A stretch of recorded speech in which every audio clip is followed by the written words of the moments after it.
ಎನ್ನುವಂತಹ ದ್ವಾದಶ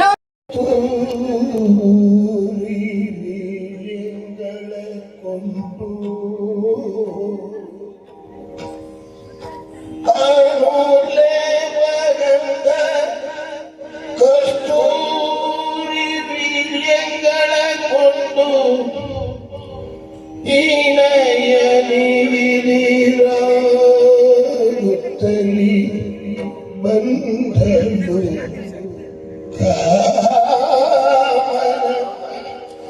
ಮಾಯದ ಅಂದದಲ್ಲಿ ಸತಿ ಶಿರೋಮಣಿ ಪ್ರಭಾವತಿ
ಅತಿ ಶಿರೋಮಣಿ ಪ್ರಭಾವತಿ ಹೌದದು ಅಲ್ಲ ಯಾಕೆ ಸತಿ ನಾನು ಹಾಗಂತ ಶಿರೋಮಣಿ ನಾನಲ್ಲ ಯಾಕಲ್ಲ ಸತತ್ವರ ಸಾರ್ಥಕತೆ ಬದುಕು ಸುಪುತ್ರನನ್ನ ಪಡೆದಾಗ ಎಂಬಲ್ಲಿಗೆ ಅವಳ ಸಾರ್ಥಕತೆ ತಾನೇ ಆ ಭಾಗ್ಯ ನನ್ನ ಪಾಲಿಗೆ ಬಂದಿಲ್ಲ ಆದಷ್ಟು ಬೇಗ ಆ ಭಾಗ್ಯ ನನ್ನ ಪಾಲಿಗೆ ಬರಲಿರುವುದಾಗಿ ಭಗವಂತನೇ ಅದು ಶ್ರೀಕೃಷ್ಣನೇ ನನ್ನ ಪ್ರಾರ್ಥನೆ.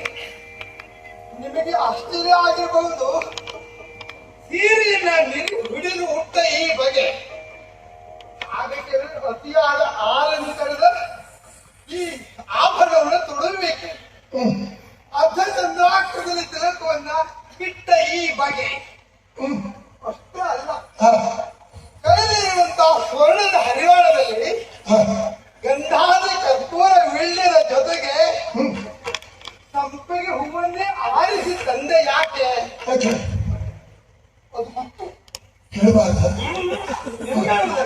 ಓಹೋ ಅದನ್ನು ಕಂಡಾಗ ಅರ್ಥ ಮಾಡಿಕೊಳ್ಳಬೇಕು. ಆದ್ರೆ ಕಾಯ್ತಿದ್ದಂತೆ ಯಾರಲ್ಲ, ನನ್ನ ಪತಿ ವೀರ ಸುಧನ್ವರಲ್ಲ ಹೊತ್ತಿಗೆ ಸಾಯಿಸು ಯಾಕೆ ಬಿಟ್ಟಿಲ್ಲ ಅವರು.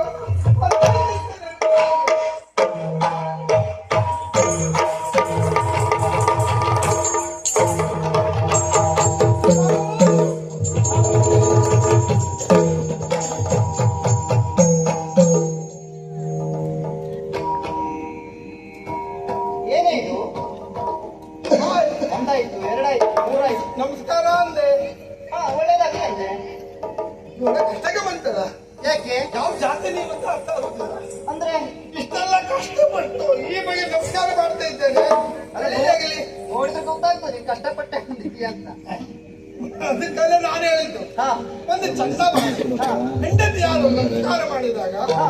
ಒಂದು ಆಶೀರ್ವಚನ ಮಾಡಬಾರ್ದ? ಅಲ್ಲ ಮಾಡಿದ್ನಲ್ಲ. ಸಾಕಾಯ್ತು. ದೀರ್ಘ ಸುಮಂಗಲೇ ಭವ ಒಂದು ಮಾತು ತುಂಬಿ ಹೇಳಿದ್ರೆ ಹಾ ಇನ್ನೂ ಗೊತ್ತಾಯ್ತು. ನಾನ್ ಹೇಳ್ಬೇಕಾದನ್ನ ನಾನು ಹಾಗೆ ಹೇಳಿದ್ರೆ ಏನಾಗ್ತದೆ? ದೇವ್ರೇ ನನ್ನ ಆಯುಷ್ಯವನ್ನು ನೀನು ಹೆಚ್ಚು ಮಾಡು ಹೇಳಿದಾಗ ಆಗ್ತದೆ. ಸುಳ್ಳಲ್ಲ, ಅದು ನೋಡಲ್ಲ ಅಲ್ವಾ? ಹೋಗಲೇ ಬಿಡಿ. ಹಾ ಅಷ್ಟಪುತ್ರ ಪುತ್ರಿ ಪತಿ ಭವ ಅಂತ ಏನೇ ಈ ಮಕ್ಕಳನ್ನೆಲ್ಲ ದೇವರು ಕೊಡುವಂತಹ ಭಾಗ್ಯ ಅದು ನಾನು ಆಶೀರ್ವಾದ ಮಾಡಿ ಬರುವಂತ. ನಿಮ್ಮ ಜಾತಿ ಅಯ್ಯೋ ದೇವ್ರೆ, ಆಡೋ ಮಾತಲ್ಲಿ ಮಾಡುವ ಕೆಲಸ ಎಲ್ಲ ಮರ್ತೋಯ್ತು. ಏನ್ ಕೆಲಸ? ಕೆಲವೊಮ್ಮೆ ಆಗೋದೇ ಹಾಗೆ ಅದು. ಹಾ ಬನ್ನಿ ಬನ್ನಿ ಆಗಮಿಸಿ ಹೀಗೆ.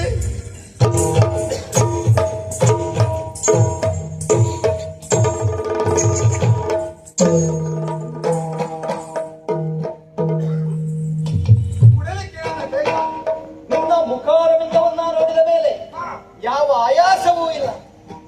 ಬದುಕಿದೆ ದೇವ್ರೆ, ಲೋಕದ ಎಲ್ಲ ಹಂತಗಳಿಗೂ ಇದೇ ಪರಿಸ್ಥಿತಿ ಬರಲಪ್ಪ. ಅದು ನೀನು ತಂದ್ಕೊಡೋ ಕೆಲಸವೂ ಕಡಿಮೆ ಆಗಲಿ ಅಂತ ಹೇಳ. ಹೆಂಡತಿಯ ಮುಖ ನೋಡಿದ ಅಕ್ಷರದಲ್ಲಿ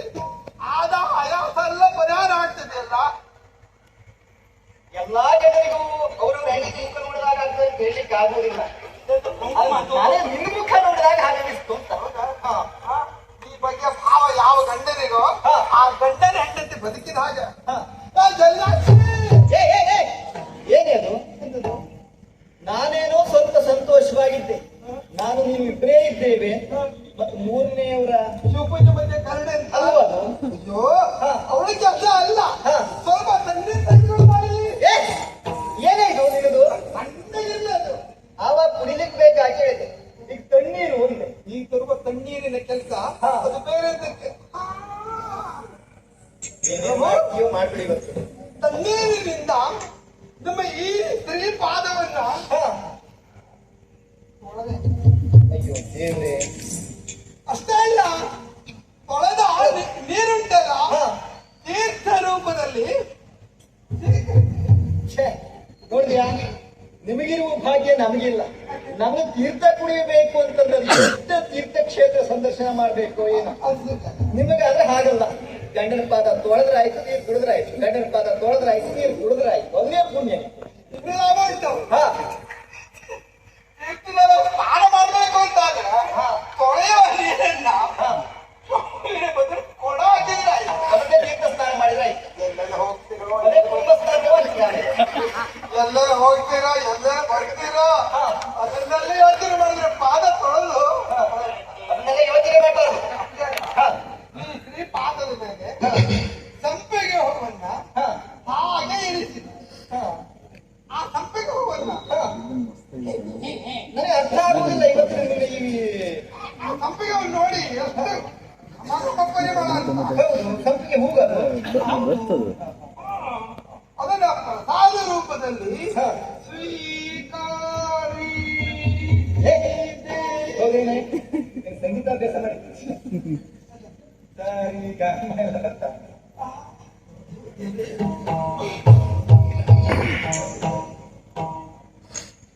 ಏನೇ ಇದು? ಕಣ್ಣು ಸರಿ ಉಂಟು ನಿಮಗೆ? ಯಾಕೆ? ಕನಸ ಅಥವಾ ನನಸ ಇದು? ಓ ಹಾಗೆ. ಎಚ್ಚರ ಉಂಟೋ ಇಲ್ಲ ಅನ್ನೋದನ್ನ ಪರೀಕ್ಷಿಸಿಕೊಂಡೆ. ಇದು ಎಚ್ಚರಿದ್ದ ಸಿದ್ಧೇ ಇದು ಖಂಡಿತ. ನೀನು ಎಚ್ಚರವಾಗಿ ಹೇಳ್ತೀಯ. ನಾನು ಸಂಗೀತ ಅಭ್ಯಾಸ ಮಾಡ್ಲಿಕ್ಕೆ ಹೋಗ್ತಿದ್ದಲ್ಲ. ಮತ್ತೆ ಯಾಕಂದ್ರೆ ಅಲ್ಲಿ ಉಂಟು ನಿಮ್ಮ ಈ ಪರಿ ನನಗೆ ಆಶ್ಚರ್ಯ. ಎಲ್ಲ ಒಂದಲ್ಲ 10 ಮಾತು ಕೇಳಿ ಪ್ರಭು. ಯಾವಲ್ಲಿಗೆ ಪಯಣವಯ್ಯ ಪ್ರಾಣಕಾಂತ.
ಎಲ್ಲಿಗೆ ಹೊರಟಿದ್ದೀರಿ? ಅಲ್ಲ ಎಲ್ಲಿಗೆ? ಇದು ಮೌನ ಭಾಷೆ ಎಲ್ಲ ಪ್ರಾರಂಭ ಆಯ್ತು ಇವತ್ತು. ಹಾಗೆ ಇದ್ರೆ ಒಳ್ಳೇದಿತ್ತು. ಹ, ಹ. ಯಾಕೆ ಹೇಳಿ, ಹ, ನನಗೆ ಬಾಯೇ ಬರದೇ ಇದ್ರೆ ಹ. ನಾ ಕೇಳುವ ಮೊದಲೇ ಈ ವಿಷಯವನ್ನು ಹೇಳ್ತಾ ಇದ್ದೆ. ಹ, ಹ, ಹ, ಹ. ಬಾಯಿ ಬಂದದ್ದೇ ನಮ್ಗೆ ತೊಂದರೆ ಆಗಿದೆ. ಹೌದಾ? ಎಷ್ಟು ಕೇಳಿದ್ರು ಕೇಳಿದ್ರೆ ಹೇಳುದಿಲ್ಲ ನೀವು. ಹ. ಅಲ್ಲ ನೀವು ಕೇಳುವುದು ಬಹಳ ಆಗ್ತದೆ ಕೆಲವು. ಎಲ್ಲಿಗೆ ಎಲ್ಲಿಗೆ ಏನ ಒಳ್ಳೆ ಆಯ್ತು. ಎಲ್ಲಿಗೆ ಹೊರಟಿದ್ದು ಅಂತ? ಮನೆಗೆ ಬಂದ್ರೆ ಎಲ್ಲಿಗೆ ಅಂತ ಪ್ರಶ್ನಿಸ್ತೀಯಾ? ಎಲ್ಲಿಗೆ ಅಷ್ಟೇ ಅಲ್ಲ, ಏನಿಗೆ ಅವಶ್ಯಕರ? ಹೊರಟದ್ದು ಎಲ್ಲಿಗೆ? ಇಲ್ಲಿಗೆ ಅಲ್ಲವ ಇದು ಅಪಶಕನ ಅಲ್ವ ಇದು? ಆಯ್ತಾ? ಮತ್ತೆ ಹಾಗಾಗೋದು ಹ. ಈ ಬೆಕ್ಕು ಉಂಟಲ್ಲ, ಅದು ಅಡ್ಡ ಬಂದ್ರೆ ಅಕ್ಷರ. ಅದು ಹೌದಾ? ಅದು ಮನೆ ಬೆಕ್ಕು ಅಡ್ಡ ಬಂದ್ರೆ ಅಕ್ಷರ ಅಲ್ಲ. ಅದು ಈ ಹೆಂಡತಿ ಅಂದ್ರೆ ಏನು ಮನೆ ಬೇಕು ಮನೆ ಬೆಕ್ಕಿದ್ದಾರೆ. ಅಪಶಕನ ಅಲ್ವಾ? ಖಂಡಿತ ಅಲ್ಲ. ನನ್ನ ಊಹೆಗೆ ಕಾರಣ ಏನು? ಎಂದಿನ ಹಾಗೆ ನಿಮ್ಮ ಮುಖ ಇದೆ ಇವತ್ತು. ನನ್ನ ಮುಖವ ಬದಲಾಗಿದೆಯಾ? ಹೌದು, ಅಷ್ಟಿಷ್ಟಲ್ಲ, ಎಷ್ಟೆಷ್ಟೋ ಬದಲಾವಣೆ ಆಗಿದೆ. ಓಹೋ, ಹಾ. ಏನ್ ಬದಲಾವಣೆ ಇದೆ? ರಾಜ ಟಿವಿ ಹ. ಈ ಮುಖದಲ್ಲಿ ಕಣ್ಣುಗಳು ಎತ್ತ ಮಾಡ್ತೇವೆ ಅಂತ. ನಾವು ಕ್ಷತ್ರಿಯರು ಅನುಕ್ಷಣವೂ ಅನುದಿನವೂ ರಾಜ ಠೀವಿ ಎನ್ನುವಂತಹದ್ದು ಮುಖದಲ್ಲಿ ಇರಲೇಬೇಕು. ಕ್ಷತ್ರಿಯರು. ಹಾಗಾಗಿ ನನ್ನ ಅಪ್ಪ ನಿಮ್ಗೆ ನನ್ನ ಧಾರೆಯನ್ನು ಕೊಟ್ಟದ್ದು. ಹೌದು. ಅದನ್ನು ನೋಡಿಯೇ ನಾನು ನಿಮ್ಮ ಬಳಿಯು ಪ್ರತಿ ಉತ್ತರದಲ್ಲಿ ಬಾಳೆ ಹಾಕಿದ್ದೆ. ಇದನ್ನು ಎಷ್ಟೆಲ್ಲ ನಾನು ಇದು ಮಾಡಿದ್ದೆ ಗೊತ್ತಾ? ಅಂದು ಮದುವೆಯ ಸಂದರ್ಭದಲ್ಲಿ ನನ್ನ ಈ ಮುಖದ ಕಾಂತಿಯನ್ನ ನೋಡಿ ಮಾಲೆ ಹಾಕಿದ್ದು ಅಂತ ಹೇಳ್ತೀಯ. ಮತ್ತೆ ಇವತ್ತು ಯಾಕೆ ಅನುಮಾನ ಅದು? ಇದುವರೆಗೆ ರಾಜಕಾರಣ ಎನ್ನುವುದು ಕಂಗೊಳಿಸ್ತಾ ಇತ್ತು. ಹ. ಅದು ಉಳಿದವರ ಪಾಲಿಗೆ. ಹ. ನನ್ನ ಪಾಲಿಗೆ ಹಾಗಲ್ಲ. ಹ. ಹೊಸ ಮದುಮಗನ ಮುಖ. ಮದುವೆ ನಿಜವಾಗಿ ಹೇಳ, ಲೋಕದ ಎಲ್ಲ ಹೆಂಡತಿಯರಿಗೂ ಗಂಡನ ಮುಖ ಮದುಮಗನ ಮುಖ ಹಾಗೆ ಕಾಣಬೇಕು. ಅವ ವಯಸ್ಸಾದ್ದು ಗೊತ್ತಾಗಬೇಕು. ಅದಲ್ಲ, ಮನಸ್ಸು ಆ ಭಾವ ಅಂತ ಹೇಳ್ತೇನೆ. ಅದೇ ನಾನು ಹೇಳಿದ್ದು ಹಾಗೆ. ನಾನು ಈ ಬಗೆಯ ಕಷ್ಟಕ್ಕೂ ಕಾರಣ ಏನು? ಹಾ, ಕೇವಲ ನಿಮ್ಮ ಮುಖಭಾವ ಅಲ್ಲ. ಹಾ. ಇದು ನೋಡಿ, ಧನುರ್ಬಾಣಗಳು. ಧನುಷರವನ್ನು ಹಿಡಿದಿದ್ದೀರಾ. ಹೌದು. ಇದು ಒಳ್ಳೆ ಕಥೆ ಆಯ್ತಲ್ಲ. ಹೆಂಡತಿ ಮನೆಗೆ ಬರುವಾಗ ಧನುಷರ ಯಾಕೆ ಬೇಕಾಗ್ತದೆ? ಕೆಲವು ಹೆಂಡತಿಯರ ಮನೆಗೆ ಗಂಡ ಬರುವಾಗ ಇಂಥದ್ದನ್ನೆಲ್ಲ ಹಿಡ್ಕೊಂಡು ಬರಬೇಕಾಗ್ತದೆ. ಅಂದ್ರೆ ಹೆಂಡತಿಗೆ ಹೆದರಿಕೆಯಿಂದ ಹಿಡ್ಕೊಂಡು ಹಾಗಲ್ವೇ? ಇಲ್ಲಿ ಕೆಲವರಿಗೆ ಉಂಟು. ಹಾ. ತನ್ನ ಹೆಂಡತಿ ಎದುರುಗಳಲ್ಲಿ ತಾನು ಅಂಥವ ಇಂಥವ ದಿವಸ ಇಂಥ ಬಿಲ್ಲು ಬಾಣವನ್ನು ಹಿಡಿದಿರ್ತೇನೆ ಒಂದು ಕೊಚ್ಕೊಳ್ಳಿಕ್ ಬೇಕಲ್ಲ, ಶೌರ್ಯ. ಅದಕ್ಕಾಗಿ ಶೌರ್ಯ ಪಂಚ್ಕೊಳ್ಳಿ. ತಂದಂತಂತು ಅದಲ್ಲೇ ಉಂಟು. ಹಾ. ಅದು ಆ ಸ್ವಭಾವ ನಿಮ್ಮದಲ್ಲ. ಅಲ್ಲವೇ ಅಲ್ಲ? ಖಂಡಿತ ಅಲ್ಲ. ಹಾ. ತಾನು ಶರವನ್ನು ಹಿಡಿದಿದ್ದೀರಾ, ಸೀಸ ಕವಚವನ್ನು ಅವಚಿದ್ದೀರಾ, ಹೌದು. ವೀರ ಅಂತ ಕಿವಿಯಿಂದ ಉಳಿಸ್ತಾ ಇದ್ದೀರಾ. ಹಾ. ಕೇವಲ ನಿಮ್ಮ ಮಾತ್ರ ಬದಲಾವಣೆ ಅಲ್ಲ. ಹಾ. ಅಲ್ಲಿ ನೋಡಿ, ಚಂದನವ ಅಡರಿಕೊಂಡು ಪ್ರಾಣಗಂಧ ಎತ್ತಾಗುತ್ತಾಗಿರ.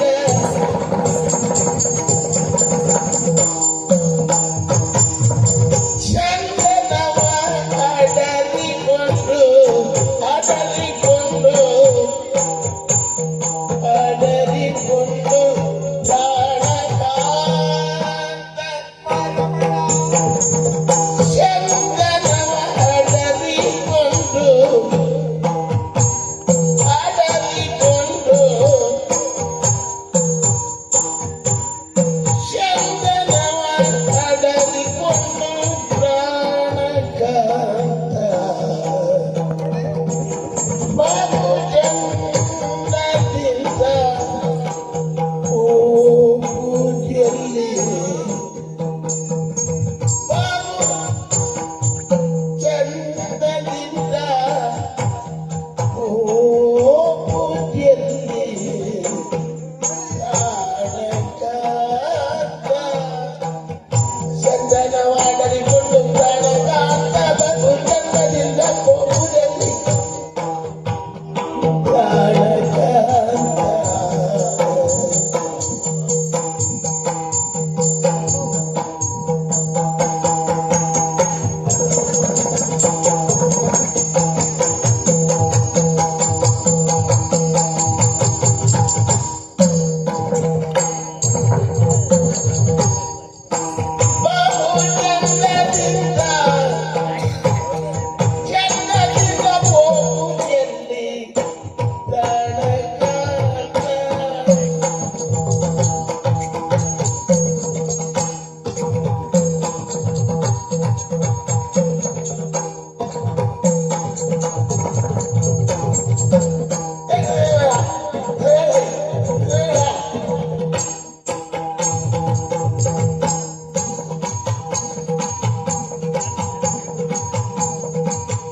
ರಥ ಬದಲು ಮಾಡಿದ್ದೇನೆ ಯಾವಾಗಲೂ ಒಂದೇ ರಥವನ್ನು ಎತ್ಕೊಂಡು ಬರುವುದಾ? ಅದು ಹೇಳ್ತೇನೆ, ಹಾ, ಹೆಂಡತಿ ಅದರೊಳಗೆ ಕೊಚ್ಚಿಕೊಳ್ಳೋ ಸ್ವಭಾವ ನಿಮ್ಮದು ಅಲ್ಲ ಇದುವರೆಗೆ. ಅಲ್ಲವೇ ಅಲ್ಲ. ಇವತ್ತಿನ ಪ್ರಾರಂಭ ಮಾಡಿದ್ರ ಆದ್ರೂ ಹೆಂಡತಿಯನ್ನು ಬದಲಾವಣೆ ಬೇಕಲ್ಲ ನೋಡುವುದಕ್ಕೆ. ಬದಲಾವಣೆ ಸ್ವಲ್ಪ ಸ್ವಲ್ಪ ಆದ್ರೂ ತೊಂದರೆ ಇಲ್ಲ. ಹಾ, ಅದು ಇಷ್ಟು ಹಾ, 4 ಚಕ್ರ ಇರುವಂತ ರಥೆಯಲ್ಲಿ ಬರ್ತಾ ಇದ್ದವರು ನೀವು, ಹೌದು.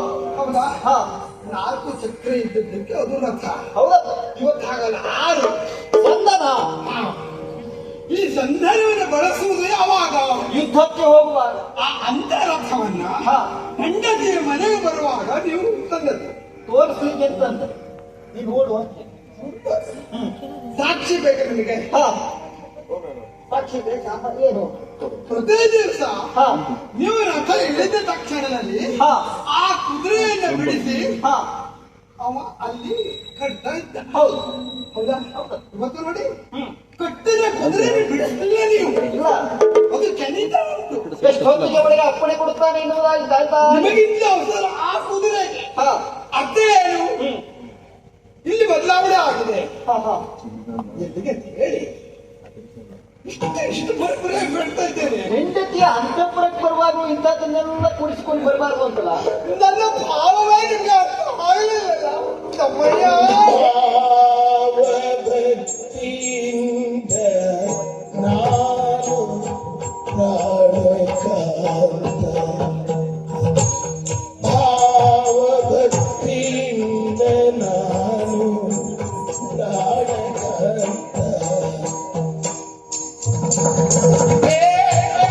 ನೀವೊಲಿದು ಬೇರು ನನಗೆ ಪ್ರಾಣಕಾಂತ. ನೀವೊಲಿದು ಬೇರು ನನಗೆ ಪ್ರಾಣಕಾಂತ. ಭಾವಭಕ್ತಿಯಿಂದ ನಾನು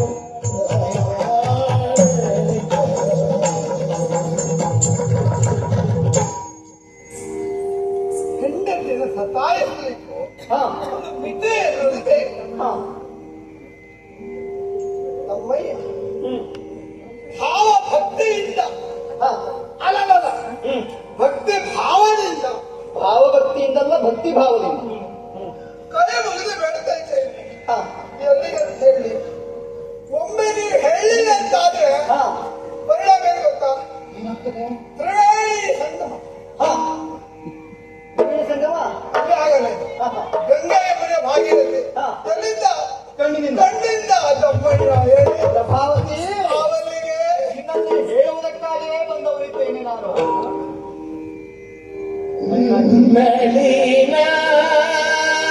ನಳಿನಾಕ್ಷಿ ಕೇಳೆ ಈಗ.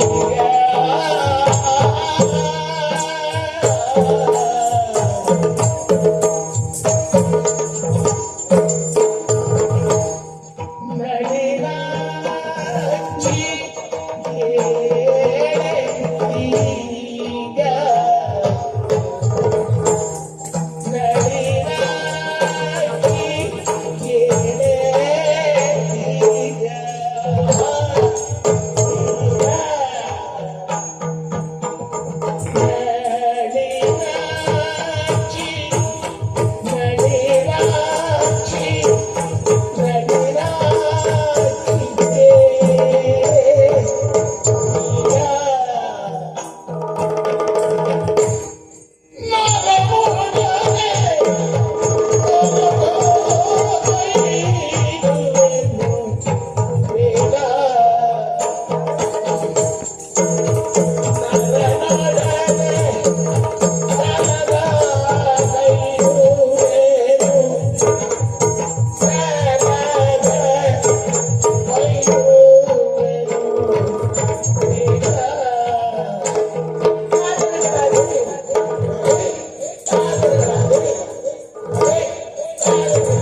ನಿನ್ನಲ್ಲಿ ಹೇಳುವುದಕ್ಕಾಗಿಯೇ ನಾನು ಇಲ್ಲಿಗೆ ಬಂದವನು.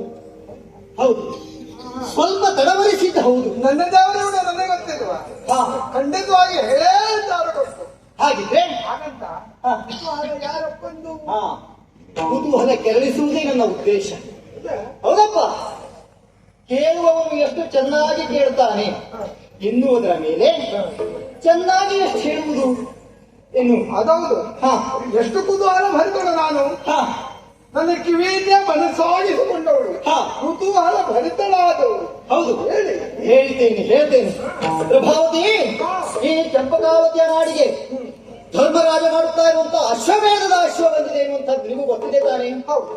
ಆ ಅಶ್ವವನ್ನ ನಮ್ಮ ತಂದೆಯವರಾಗಿರುವಂತಹ ಹಂಸಧ್ವಜ ಮಹಾರಾಜರು ಬಂಧಿಸಿದ್ದಾರೆ. ಯುದ್ಧದ ಘೋಷಣೆಯನ್ನು ಮಾಡಿದ್ದಾರೆ. ಹಾಗಂತ ನನಗೆ ಆಶ್ಚರ್ಯದಲ್ಲ. ಹಾ. ಅವರು ಘೋಷಣೆ ಮಾಡಿದ್ದಾರೆ. ಹಾ. ಈಗ ನನ್ನ ಕಂಡು ಈಗೆಲ್ಲ ಹೋಗಲಿಕ್ಕೆ ನಳಿನಾಕ್ಷಿ, ಅಂತದೇನು? ನಳಿನಾಕ್ಷಿ ಕಮಲದ ಹಾಗೆ ಕಣ್ಣುಳ್ಳವಳು. ನೀನು ನನಗೂ ಹಾಗೆ ನೀನು ಬಹಳ ಚಂದ ಕಾಣ್ತಾ ಇದ್ದೀಯ. ಹೌದು, ಸತ್ಯವೇ? ಹೌದಪ್ಪ, ನಮ್ಮಲ್ಲ? ಹೌದಪ್ಪ, ನಂಬುವಂತದ್ದೇ. ಈ ಮಾತನ್ನು ನಂಬಾರ್ದು. ಹೋಗಲಿ, ಯಾವ ಹೆಣ್ಣು ನಂಬಬಾರ್ದು. ಹಾ. ಯಾಕೆ ಗೊತ್ತಾ? ಹಾ. ಹೆಂಡತಿನ ಕಂಡ ಅಕ್ಷರ ನೀವು ನಳಿನಾಕ್ಷಿ ಹಾ. ಅದನ್ನು ನನ್ನನ್ನ ಕಮಲಕ್ಕೆ ಹೋಲಿಸಿದ್ದೆ ನೀವು. ಹೌದು, ಅಂದ್ರೆ ಹೆಂಡತಿ ಯಾರು ಕಮಲ ಆದ್ರೆ ಗಂಡ ಎನ್ನುವಂಥವ ಯಾರು? ಹಾ. ಸೂರ್ಯ ತಾನೆ. ಅಂದ್ರೆ ಕಮಲ ಸುಡ್ಲಿಕ್ಕೆ ಬಂದವನು ಅಂತ. ಆ, ಅದು ನನಗೆ ಗೊತ್ತಿದೆ. ಹಾ, ಸೂರ್ಯ ಮತ್ತು ಕಮಲಗಳು, ಹಾ, ಸೂರ್ಯ ಬಂದಾಗ ಕಮಲ ಅರಳುವುದು. ಹೌದು, ಅವಿನಾಭಾವ ಸಂಬಂಧ. ಹಾ, ಅದು ಸೂಕ್ಷ್ಮ ಅಲ್ಲ, ಅರ್ಥ ಆಗ್ಲೇ ಇಲ್ಲ ಡಾಕ್ಟರ್ವರಿಗೆ. ಹಾ, ಕಮಲದ ಆ ಬದುಕೆಲ್ಲ ಸೂರ್ಯನಿಗೆ ಸಂಬಂಧಪಟ್ಟದ್ದು. ಹಾ, ಆದ್ರೆ ಕೊಟ್ಟಿದ್ದಲ್ಲ. ಹಾ, ಯಾಕೆ ಹೇಳಿ? ಹಾ, ಸೂರ್ಯನ ಮೇಲೆ ಯಾವ ಅಧಿಕಾರವೂ ಇಲ್ಲ ಆ ಕಮಲಕ್ಕೆ. ಹಾ. ಸೂರ್ಯ ಇಲ್ಲೋದು ಕಮಲ ಬದುಕಲಾರದು. ಹಾ. ಹಾಗೆ ಕಮಲ ಏನೇ ಆಗಲಿ ಸೂರ್ಯನಿಗೆ ಸಂಬಂಧವೇ ಇಲ್ಲ. ಹಾ, ಹಾ, ಹಾ, ಹಾ, ಹಾ, ಹಾ. ಅದು ನನ್ನನ್ನು ಕಮಲ ಅಂತ ನಾವು ಒಪ್ತೇನೆ, ನಾನು ಒಪ್ಪುವುದಿಲ್ಲ. ಹಾಗಲ್ವೇ, ಅದೆಲ್ಲ ಉಪಮೆ. ಸೌಂದರ್ಯವನ್ನು ಹೊಗಳುವ ರೀತಿ ಅಷ್ಟೇ, ಅಷ್ಟೇ. ಅದಕ್ಕೂ ಈ ಧರ್ಮರಾಯ ಕುದುರೆ ತಗೊಂಡು ಸಂಬಂಧವೇ ಇಲ್ಲ. ಹೆಂಡತಿಯನ್ನು ಒಮ್ಮೆ ಪ್ರೀತಿಯಿಂದ ಹೊಗಳೋಣ ಅಂತ ಅನ್ಸುತ್ತೆ, ಹೋಗಿದೆ ಅಷ್ಟೇ. ಹಾ, ಧರ್ಮರಾಜನ ಅಶ್ವ ಬಂದಿದೆ, ಅದನ್ನು ಬಂಧಿಸಿದ್ದಾರೆ, ಯುದ್ಧವನ್ನ ಘೋಷಿಸಿದ್ದಾರೆ. ಅಷ್ಟೇ ಅಲ್ಲ, ಈ ಯುದ್ಧಕ್ಕೆ ಸೇನಾಧಿಪತಿಯನ್ನಾಗಿ ನನ್ನನ್ನ ಆಯ್ಕೆ ಮಾಡಿದ್ದಾರೆ ನನ್ನ ತಂದೆಯವರು. ಹೌದು, ಎಲ್ಲ ಸೇನೆಗಳನ್ನ ಒಳಗೂಡಿಸಿಕೊಂಡು ಯುದ್ಧಕ್ಕೆ ಹೋಗುವಂತಹ ಅನಿವಾರ್ಯ ನನ್ನ ಪಾಲಿಗೆ. ಅಲ್ಲ, ಅದು ಯೋಗ ಅಂತ ತಿಳಿದುಕೊಂಡಿದ್ದೇನೆ. ಅದು ಅಸಹಜವೂ ಅಲ್ಲ. ಹಾ. ಆ ಯೋಗ್ಯತೆ ನಿಮಗಿದೆ. ಹಾ. ನೀವೇ ಸರಿಯಾದ ವ್ಯಕ್ತಿ. ಹಾ. ಅವ್ರಿಗೆ ಆಶ್ಚರ್ಯ ಏನು ಬಂತು ಅದರಲ್ಲಿ? ಆ ಧರ್ಮರಾಜನ ಸೇನೆಯ ಹಾ. ಒಡೆತನವನ್ನ ಯಾರು ವಹಿಸಿಕೊಂಡಿದ್ದಾರೆ ಗೊತ್ತುಂಟಾ? ಯಾರು? ಕುದುರೆಯ ಬೆಂಗಾವಲಿಗಾಗಿ ಯಾರು ಬಂದಿದ್ದಾರೆ ಗೊತ್ತುಂಟಾ? ಯಾರು? 3 ಲೋಕದ ಗಂಡ ಪಾರ್ಥ ಬಂದಿದ್ದಾನೆ. ಅವನೊಡನೆ ಯುದ್ಧಕ್ಕಾಗಿ ಹೊರಟಿದ್ದೇನೆ. ಹೌದು, ಶಿವ ಶಿವ.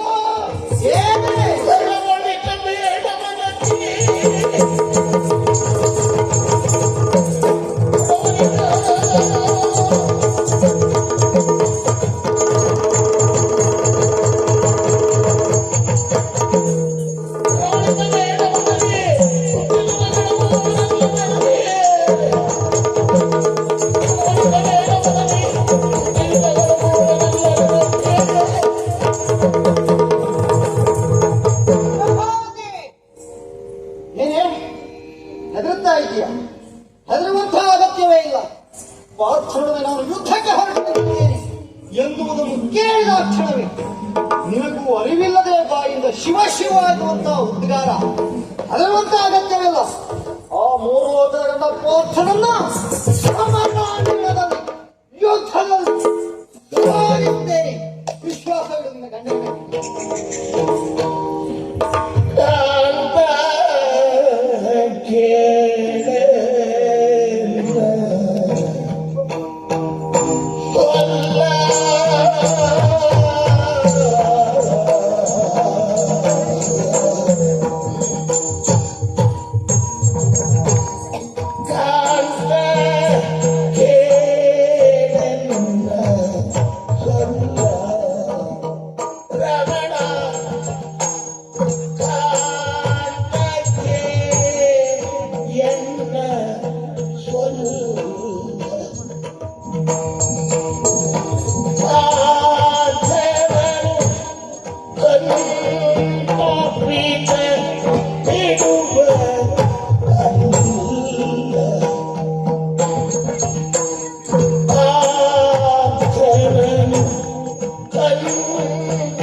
ಪ್ರಭಾ, ಸೇನಾ ಮುಖ್ಯ ನಾಯಕನಾಗಿ ಹಾ, ಪಾರ್ಥ ಬಂದಿದ್ದಾನೆ ಎಂಬ ಆ ಮಾತನ್ನು ಕೇಳಿದ ಕ್ಷಣದಲ್ಲಿ ಅಂಜಿದೆ, ಒಣಗಿದೆ. ಹಾ, ನನಗರಿವಿಲ್ಲದ ಹಾಗೆ ಹಾ, ಕಂಬನಿ ಎನ್ನುವುದು ಕಣ್ಣಿಂದ ಜಾರಿತು. ಹಾ. ಹಾಗಂತ ನಿಮ್ಮ ಪರಾಕ್ರಮದಲ್ಲಿ ಶಂಕೆ ತಾಳಿ ಖಂಡಿತ ಮತ್ತ್ಯಾಕೆ ಕಣ್ಣೀರು? ಒಬ್ಬ ಪಾರ್ಥ ಅಲ್ಲ, ಹಾ, 10 ಜನ ಪಾರ್ಥರು ಒಮ್ಮೆ ಯುದ್ಧಕ್ಕೆ ಬಂದರು. ಗೆಲ್ಲುವಂತ ಆ ಶಕ್ತಿ ಸಾಮರ್ಥ್ಯ ನನ್ನ ಪತಿ ವೀರ ಸುಧನ್ವ ನಿಮಗಿದೆ ಪ್ರಭು. ಈ ವಿಶ್ವಾಸ ಉಂಟಲ್ಲ, ಎಷ್ಟು ಸಾಕು ನನಗೆ. ಲೋಕಿಯಲ್ಲಿ ನಂಬಿಕೊಂಡ ಹಾಗೆ ಹಾ, ಆ ಅರ್ಜುನ ಅಂದ್ರೆ ಪಾರ್ಥ ಮಾತ್ರ ಬರುವವನಲ್ಲ. ಹಾ, ಎಲ್ಲಿ ಪಾರ್ಥ ಇದ್ದಾನೋ ಹಾ, ಅಲ್ಲಿ ಶ್ರೀಕೃಷ್ಣನು ಇರುತ್ತಾನೆ.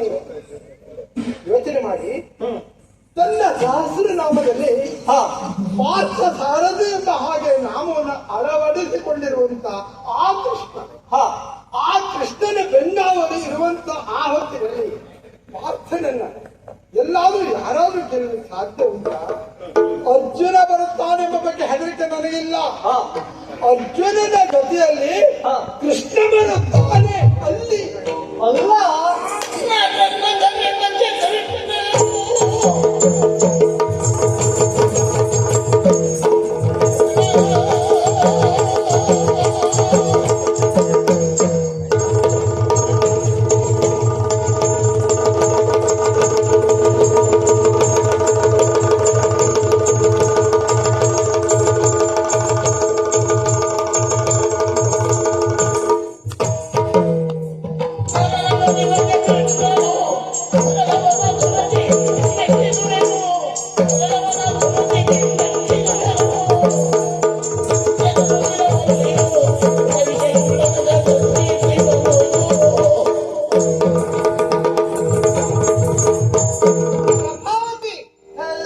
ಪಾರ್ಥನನ್ನು ನಾನು ಗೆಲ್ಲುತ್ತೇನೆ.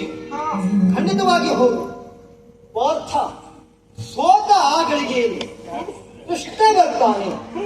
ಬರಬೇಕು ಕೃಷ್ಣ, ಕೃಷ್ಣ ಬರಬೇಕು ಎನ್ನುವಂತಹದ್ದೇ ನನ್ನ ಉದ್ದೇಶ ಅಲ್ಲ, ನನ್ನ ಉದ್ದೇಶ. ಮಾರ್ಜಾಲ ನ್ಯಾಯ, ಮರ್ಕಟ ನ್ಯಾಯ ಅಂತ 2 ನ್ಯಾಯ ಉಂಟು. ಮರ್ಕಟ ನ್ಯಾಯದಲ್ಲಿ ಏನು? ಮಂಗನ ಮರಿ ಒಂದೆಡೆಯಿಂದ ಇನ್ನೊಂದೆಡೆಗೆ ಹೋಗಬೇಕು ಅಂತಾರೆ ತಾಯಿ ಮಂಗವನ್ನ ಅಪ್ಪಿ ಹಿಡಿಯಬೇಕು. ಮಾರ್ಜಾಲ ನ್ಯಾಯದಲ್ಲಿ ಮರಿ ಒಂದೆಡೆಯಿಂದ ಇನ್ನೊಂದೆಡೆಗೆ ಸಾಗಬೇಕು ಅಂತಾದ್ರೆ ತಾಯಿ ಬೆಕ್ಕು ಮರಿ ಬೆಕ್ಕನ್ನ ಕಚ್ಚಿಕೊಂಡು ಒಂದೆಡೆ ಸಾಗಿಸುತ್ತಾರೆ. ಈ ನಾವೆಲ್ಲ ಒಂದ್ ಜಾತಿ ಮಂಗಗಳ ಹಾಗೆ. ಹಾ, ನಮಗೆ ಕೃಷ್ಣನ ದರ್ಶನ ಬೇಕು ಅಂತಾದ್ರೆ ನಾವು ಬಹಳ ಪ್ರಯತ್ನ ಪಡಬೇಕಾಗ್ತದೆ, ಸಾಧನೆ ಮಾಡಬೇಕಾಗ್ತದೆ. ಆವಾಗ ಮಾತ್ರ ಕೃಷ್ಣನ ದರ್ಶನ. ಆದ್ರೆ ಪಾಂಡವರಿಗೆ ಹಾಗಲ್ಲ. ಪಾಂಡವರು ಎಲ್ಲಿಯಾರು ಸೋತರು ಅಂತಾದ್ರೆ ಸ್ವಲ್ಪವೇ ಸ್ವಲ್ಪ ನೋವಾಯಿತು ಅಂತಾದ್ರೂ ಸಹಿತ ಕೃಷ್ಣ ಅಷ್ಟೊತ್ತಿಗೆ ಪ್ರತ್ಯಕ್ಷ ಆಗ್ತಾನೆ. ಬೆಕ್ಕಿನ ಮಾರ್ಜಾಲ ನ್ಯಾಯ ಪಾಂಡವರಿಗೆ, ನಮ್ಗೆಲ್ಲ ಮಂಗಗಳ ನ್ಯಾಯ. ಇವತ್ತು ಹಾಗೆ ನಡೆಯುವಂತ ಹೋರಾಟದಲ್ಲಿ ಪಾರ್ಥನನ್ನ ಮಣಿಸುತ್ತೇನೆ. ಪಾರ್ಥ ಮಣಿದ ಅಂತಾದ್ರೆ ಸೋತ ಪಾರ್ಥನ ಬೆಂಗಾವಲಿಗೆ ಕೃಷ್ಣ ಬರ್ತಾರೆ. ಕೃಷ್ಣಾರ್ಜುನರು ಇವರು ರಥದಲ್ಲಿ ವಿರಾಜಮಾನರಾಗುತ್ತಾರೆ.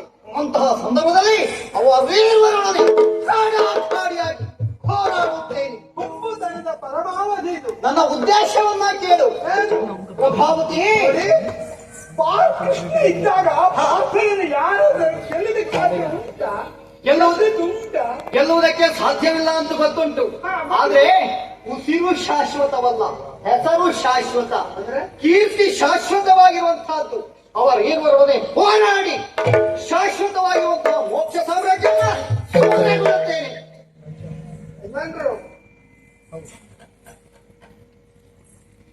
ಮಾತನ್ನು ಬಹಳ ಚೆನ್ನಾಗಿ ನಡೀತೀನಿ. ಹಾ, ತೊಂದ್ರೆ ಏನ? ತೊಂದ್ರೆ ಅದರದೇ ಇಲ್ಲಿ. ಹೌದು, ಏನ್ ತೊಂದ್ರೆ?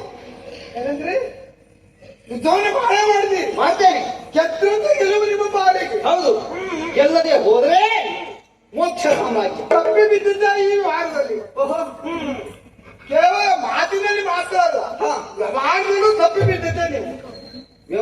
ಆದ್ರೆ ನಾ ತಪ್ಪಿ ಹಾ. ಏನ್ ತಪ್ಪಿದೆ ಹೇಳು. ಇದರೇ ದಿತ್ತೆ ಈಗ ನಿಜವೂ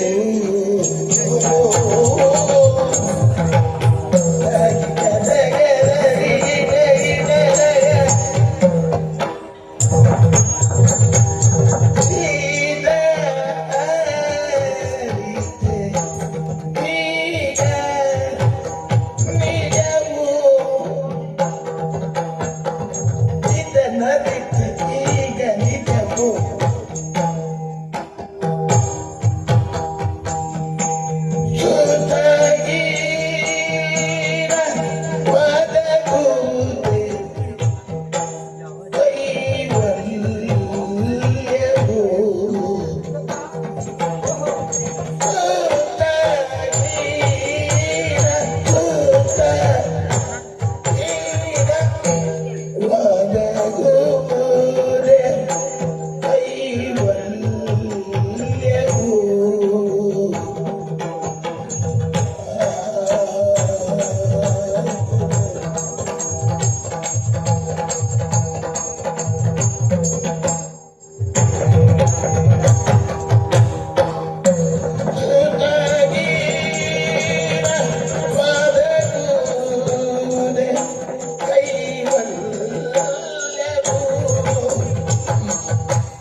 ಇದುವೇ ಋತು ಸಮಯ ನನಗೆ ಲಾಲಿಪುದು ಹೇಳುವುದು ನೀವು ಲಾಲಿಪುದು ಅದಗಾದ ಬೇಳೆ ಮಾಡುವುದು ಲಾಲಿಪುದು ಅದಗಾದ ಬೇಳೆ ಮಾಡುವುದೇ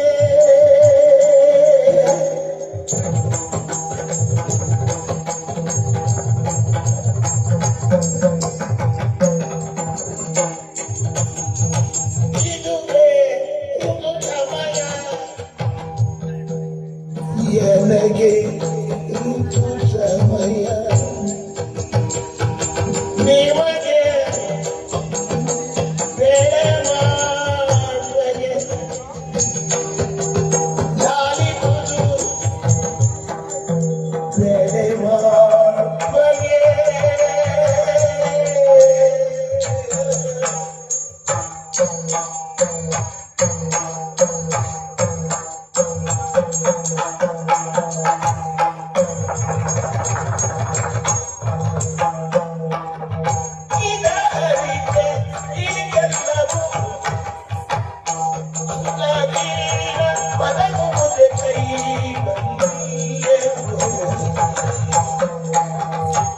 ರಮಣ, ಪ್ರಭಾವತಿ ಏನು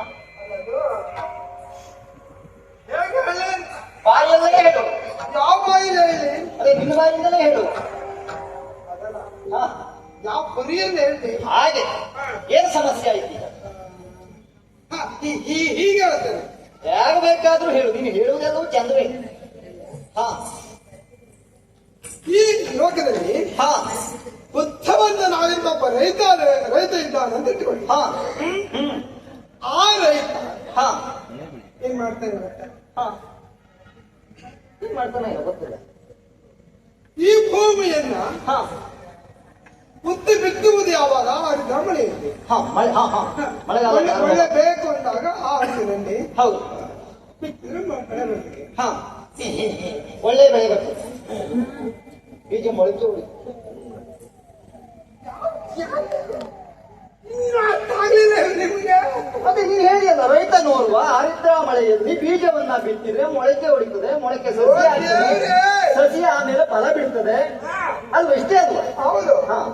ಅದೇ ಹೇಗೆ ಅದು ನಿಮಗೆ ಹೇಳಿದ್ದು ನಾನು ರೈತ ಅಲ್ವಲ್ಲ, ನಾನು ಕ್ಷತ್ರಿಯನಲ್ವೇ ಇದ್ದ ಹಾಗೆ ಆಯ್ದುಕೊಳ್ಳಿ. ಕಾರಣ ಹೆಣ್ಣನ್ನ ಭೂಮಿಗೆ ಹೋಲಿಸಿದ್ದಾರೆ. ಹಾ ಹೌದಾ? ಅರ್ಥ ಮಾಡಿ ಹೇಳುದಾಗಪ್ಪ. ನಮ್ಮ ಹೆಂಗಸರಿಗೆ ಅವಸ್ಥಾನೆ ಇದು. ಇಂಥ ವಿಷಯ ಎಲ್ಲ ಆದ್ರೆ ಹೇಗೆ ಅಂತ ಅರ್ಥ ಆಗುದಿಲ್ಲ. ಹೆಣ್ಣನ್ನ ಭೂಮಿಗೆ ಹೋಲಿಸಿದ್ದಾರೆ. ಕ್ಷಮೆಯ ದರಿದ್ರಿ ಹೇಳುವಲ್ಲಿ ಭೂಮಿಗೆ ಹೋಲಿಸಿದ್ದಾರೆ. ಅಷ್ಟೇ. ಕ್ಷಮಾಗುಣ ಸಂಪನ್ನಳು ಹೆಣ್ಣು ಎನ್ನುವ ಕಾರಣಕ್ಕೆ ಭೂಮಿಗೆ ಹೋಲಿಸಿದ್ದಾರೆ. ಅದು ಹೆಚ್ಚಾಗಿ ಹೀಗಾಗುತ್ತೆ. ನಾನು ಹೇಳಿದ ಅದಕ್ಕೆ ಉತ್ತಮವಾದ ಮಳೆ ಬಿದ್ದಾಗ ಈ ಭೂಮಿಯಲ್ಲಿ ಬೀಜನ ಬಿತ್ತಿದಾಗ ಫಲ ಒಳ್ಳೇದಾಗಿ ಪಡೀಲಿಕ್ಕೆ ಸಾಧ್ಯ. ನಾನು ನೋಡಿ ದೇವರೇ ನೋಡ್ತಾ ಇದ್ದೇನೆ. ಪುತ್ರ ಭಿಕ್ಷೆ ಉದ್ರವೇಕ್ಷೆ ಪ್ರಭಾವತಿ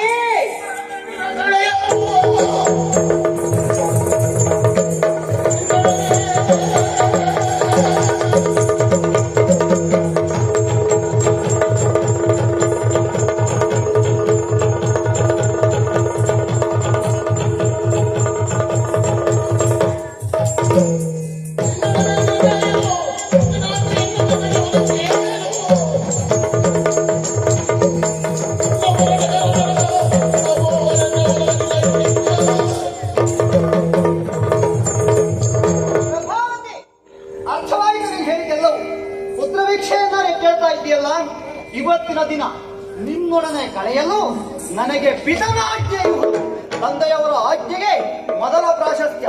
ಹಾಗಾಗಿ ಈ ಕ್ಷಣವೇ ಹೊರಟು ನಿಮ್ಮ ತಂದೆಯವರು ಹಾ, ಹೇಳ್ತದೆ ನನಗೆ ಮಾವ ಅವರು. ಹೌದು. ನಾನು ಅವನ ಹತ್ರ ಹೇಳ್ತೇನೆ ಮಾವ ಹೀಗಿದೆ ಹೀಗೆ ಉಂಟು ಆದ್ರಿಂದ ಅದು ಹೀಗೆ ಮಾಡಿದ್ರೆ ಅದು ಹೀಗೆ ಅಂತ ನಾನು ಹೇಳ್ತೇನೆ, ಒಪ್ಪಿಸ್ತೇನೆ. ಈಗಾಗಲೇ ನಿರ್ಣಯ ಎನ್ನುವಂತಹದ್ದು ಆಗಿ ಹೋಗಿ ಅವರಿಗೂ ಆಸೆ ಉಂಟೇನೋ ಯುದ್ಧಕ್ಕೆ ಯಾರೂ ಹಿಂದುಳಿಯಬಾರದು ಎನ್ನುವ ಆಜ್ಞೆ ಹೊರಟಾಗಿದೆ. ಇನ್ನು ನಿನ್ನೊಡನೆ ದಿನ ಕಳೆಯಲಿಕ್ಕೆ ನನಗೆ ಆಗುವುದಿಲ್ಲ. ಹೊರಡಬೇಕು ನನಗೆ. ಹೋಗ್ತೀರಾ? ಹೋಗ್ತೇನೆ ಹೋಗ್ತೇನೆ. ಬಿಡೆನು ಬಿಡೆನು ನಿನ್ನ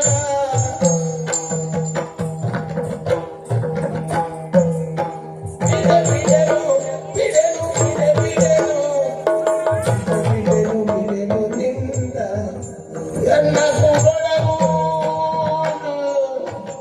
ಎನ್ನ ಕೂಡಗು ಎನ್ನ ಕೂಡಗು ಬೇಕನ್ನ ಬಿಡೆನು ಬಿಡೆ ಬಿಡೆನು ಕಾಂತನು ಬಿಡಿದ ಗುರಿಗಳು ಮುತ್ತಿಡುತ್ತ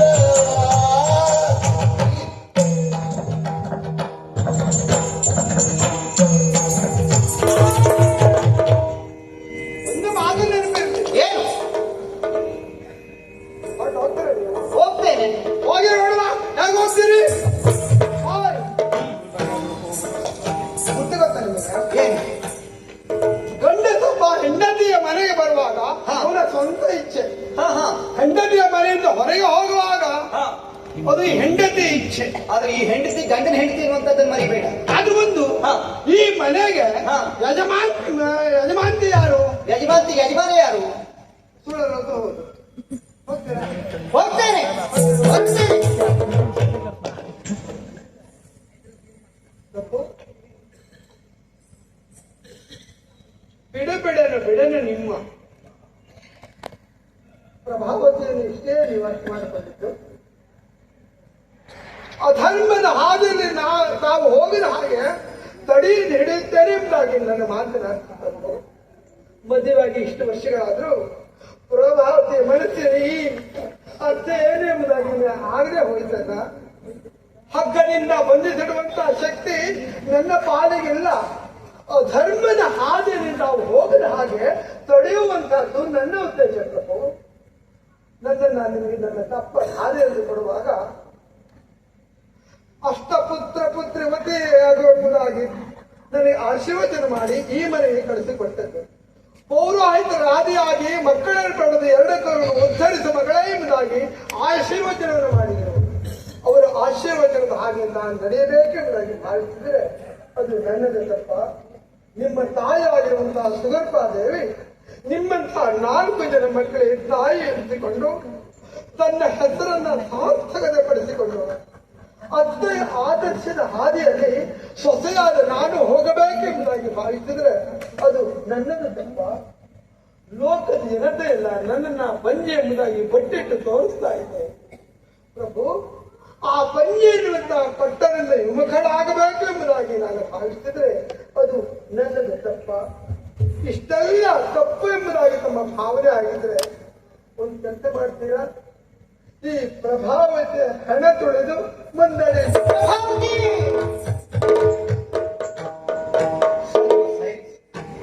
ಭಾವಾವೇಶಕ್ಕೊಳಗಾಗಬೇಡ, ಸ್ವಲ್ಪ ಯೋಚಿಸ್ತೇನೆ. ಸರಿ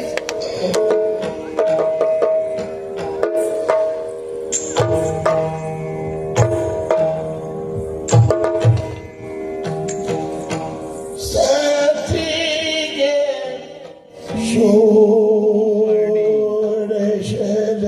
ಋತು ಸಮಯ, ಸತಿಗೆ ಷೋಡಶದ ಋತು ಸಮಯ,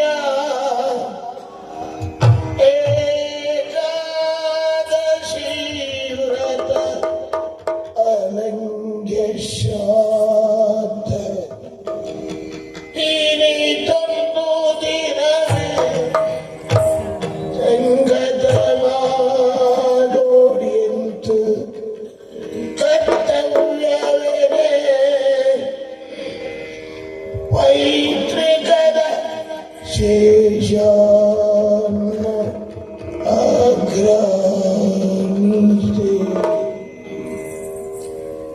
ಶೇಷಾನ್ನ ಅಗ್ರಾಣಿತೆ,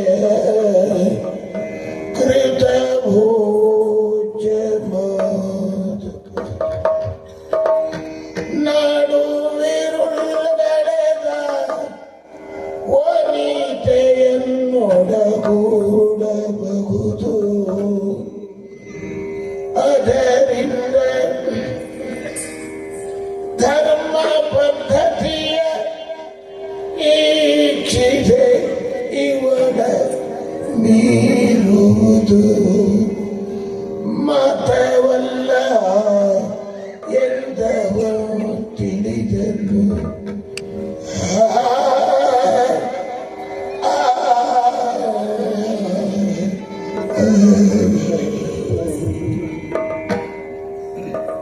ಎಂತಹ ಸಂದಿಗ್ಧತೆ ಒದಗಿ ಬಂತು, ಇಂತಹ ಸಂದಿಗ್ಧ ಪರಿಸ್ಥಿತಿ ಒದಗಿ ಬರ್ತದೆ ಎನ್ನುವಂತಹದ್ದನ್ನ ನಾನು ಊಹಿಸಲೇ ಇರಲಿಲ್ಲ.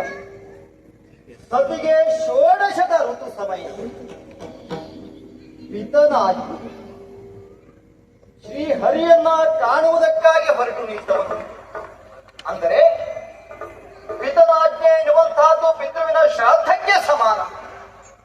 ಹರಿಯನ್ನ ನೋಡುವುದಕ್ಕಾಗಿ ತೆರಳುತ್ತಾ ಇದ್ದೇನೆ, ಇದು ಏಕಾದಶಿ ವ್ರತಕ್ಕೆ ಸಮಾನ. ಹಾಗಿದ್ರೆ ಏಕಾದಶಿ ವ್ರತದ ದಿವಸವೇ ತಂದೆಯ ಶ್ರಾದ್ದವೂ ಬಂತು. ಅದೇ ದಿವಸ ಹೆಂಡತಿಗೆ ಷೋಡಶದ ಋತು ಸಮಯವು ಒದಗಿತು ಅಂತಾದ್ರೆ ಯಾವುದನ್ನು ಮಾಡಬಹುದು, ಯಾವುದನ್ನು ಬಿಡಬಹುದು, ಅಥವಾ ಎಲ್ಲವನ್ನೂ ಮಾಡುವುದು ಹೇಗೆ ಎನ್ನುವುದನ್ನು ಧರ್ಮಶಾಸ್ತ್ರಕಾರರು ಸೂಚನೆಯನ್ನ ಕೊಟ್ಟಿದ್ದಾರೆ. ಸರಿ, ಏಕಾದಶಿ ದಿವಸ ಉಪವಾಸ ಇರುವಂತಹದ್ದು ಅದರ ನಿಯಮ. ಅದೇ ದಿವಸ ಪಿತೃವಿನ ಶ್ರಾದ್ದ ಬಂದರೆ ಆ ಶ್ರಾದ್ದದ ಊಟವನ್ನ ಮಾಡಲೇಬೇಕು, ಅದು ಶ್ರಾದ್ದದ ನಿಯಮ. ಆದ್ರೆ ಏಕಾದಶಿ ವ್ರತದ ದಿವಸವೇ ಪಿತೃವಿನ ಶ್ರಾದ್ದ ಬಂದರೆ ಆ ಊಟವನ್ನ ಮೂಗಿನಿಂದ ಆಘ್ರಾಣಿಸಿದ ಮಾತ್ರಕ್ಕೆ ಶ್ರಾದ್ದದ ಫಲವು ಬರ್ತದೆ. ಏಕಾದಶಿ ವ್ರತದ ನಿಯಮವು ಉಲ್ಲಂಘನೆ ಆಗುವುದಿಲ್ಲ. ಅದೇ ದಿವಸ ಸತಿಗೆ ಷೋಡಶದ ಸಮಯ ಒದಗಿ ಬಂತು ಅಂತಾದ್ರೆ ನಡು ಇರುಳುಗಳ ಕಳೆದ ಮೇಲೆ, ಅರ್ಧರಾತ್ರಿ ಕಳೆದ ಮೇಲೆ ಸತಿಯನ್ನು ಒಡಗೂಡಬಹುದು. ಇದು ಶಾಸ್ತ್ರಕಾರರ ಅಭಿಮತ. ಹಾಗಿದ್ರೆ ಈ ಹೊತ್ತು ಪಿತನಾಜ್ಞೆ ಇರುವಂತಹದ್ದು ಪಿತೃಶ್ರಾದ್ದಕ್ಕೆ ಸಮಾನ, ಹರಿಯನ್ನ ಕಾಣುವುದಕ್ಕೆ ಹೋಗ್ತಾ ಇರುವಂತಹದ್ದು ಏಕಾದಶಿ ವ್ರತಕ್ಕೆ ಸಮಾನ. ಸತಿಗೆ ಷೋಡಶದ ಸಮಯ. ಹಾಗಿದ್ರೆ ಈ ಹೊತ್ತು ಸತಿಯನ್ನ ಕೂಡಲೇ ಇದ್ರು ಅದಕ್ಕೆ ಅಪಚಾರ. ಮೃದುಸ್ನಾತಿಯಾಗಿರುವಂತಹ ಹೆಣ್ಣನ್ನ ಪರಿತ್ಯಜಿಸ್ತಾ ಅಂತಾದ್ರೆ ಭ್ರೂಣ ಹತ್ಯದಂತಹ ಮಹಾಪಾಪವೂ ಬರ್ತದೆ. ಹಾಗಾಗಿ ಹೆಂಡತಿಯನ್ನ ಕೂಡಲೇಬೇಕು. ನಾಳೆ ಗೆಲ್ಲುವ ಹರಿಯನ್ನ ಕಾಣಲಿಕ್ಕೆ ಹೋಗುವಂತಹದ್ದು ಪಿತನಾಜ್ಞೆಯನ್ನು ಮೀರಿದ ಹಾಗಾಗುವುದಿಲ್ಲ. ಯುದ್ಧ ಕ್ಷೇತ್ರಕ್ಕೆ ಹೊರಟು ನಿಂತವನಿದ್ದೇನೆ. ಹಾಗಾಗಿ ಇವತ್ತು ಪ್ರಭಾವತಿಯನ್ನ ಕೂಡಿ ಮುಂದಿನ ತೀರ್ಮಾನ. ಪ್ರಭಾವತಿ ಬಾಯ್.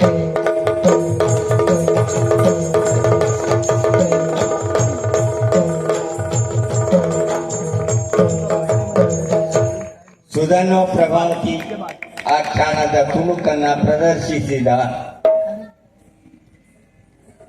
ಜೋಶಿಯವರಿಗೂ ಹಾಗೂ ಸದಾಶಿವ ಭಟ್ಟಿಯವರಿಗೂ ಧನ್ಯವಾದಗಳು. ರಸಾಸ್ವಾದವನ್ನು ಮಾಡಿದ ಪ್ರೇಕ್ಷಕರಿಂದ ಚಪ್ಪಾಳೆಯೊಂದಿಗೆ ಅಮೋಘ ಧನ್ಯವಾದ.